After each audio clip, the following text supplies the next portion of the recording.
দক্ষিণ এশিয়া যেন বাজতে শুরু করেছে যুদ্ধের দামামা। কাশ্মীরের রক্তপাত ঘিরে পরমাণু সংঘর্ষের সম্ভাবনা, পাল্টাপাল্টি হুমকি ধমকিতে সীমান্তে বাড়ছে অস্ত্রের ঝনঝনানি। তার সাথেই পাল্টা দিয়ে বাড়ছে আরেকটি প্রশ্ন, একই তবে সে যুদ্ধ যার আশঙ্কা করা হয়েছিল ঠিক 5 বছর আগে?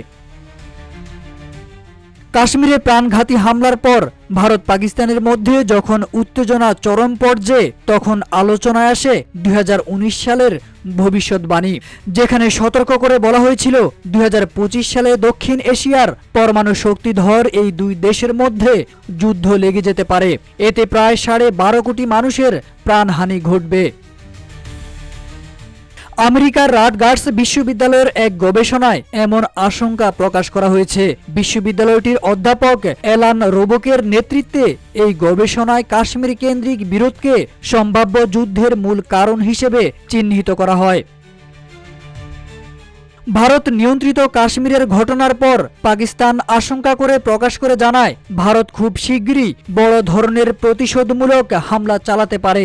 এমন পরিস্থিতিতে রোবেকের গবেষণা নতুন করে আলোচনায় এসেছে। রোবক জানান, পরমাণু অস্ত্র থাকলেই যুদ্ধের আশঙ্কা থেকেই যায়। তিনি হুঁশিয়ারি দিয়ে বলেন, যুদ্ধ হলে তা শুধু ভারত পাকিস্তান নয়, পুরো বিশ্বের জলবায়ু, খাদ্য উৎপাদন এবং জনজীবনকে ভয়াবহ সংকটে ফেলে দিবে। ভারতের সাবেক সেনা কর্মকর্তা মেজর জেনারেল দীপঙ্কর ব্যানার্জি এই গবেষণাকে কাল্পনিক বলে উড়িয়ে দেন। তার মতে, যুদ্ধ হতে পারে, তবে তা কোনো গবেষণা বা নির্ধারিত সময় অনুযায়ী ঘটে না। অন্যদিকে পাকিস্তানের পরমাণু বিজ্ঞানী ডক্টর ফারবেজ হুদবয় এই আশঙ্কা উড়িয়ে দেননি, বরং তিনি বলেছেন, দীর্ঘদিন উত্তেজনা চলতে থাকলে একসময় দুর্ঘটনাবশত যুদ্ধ শুরু হয়ে যেতে পারে, আর তার বাস্তব প্রতিফলন ঘটতে শুরু করেছে। হুদবয় সতর্ক করে বলেন, পাকিস্তানের পানির প্রধান উৎস হিমালয়ের হিমাবাহ।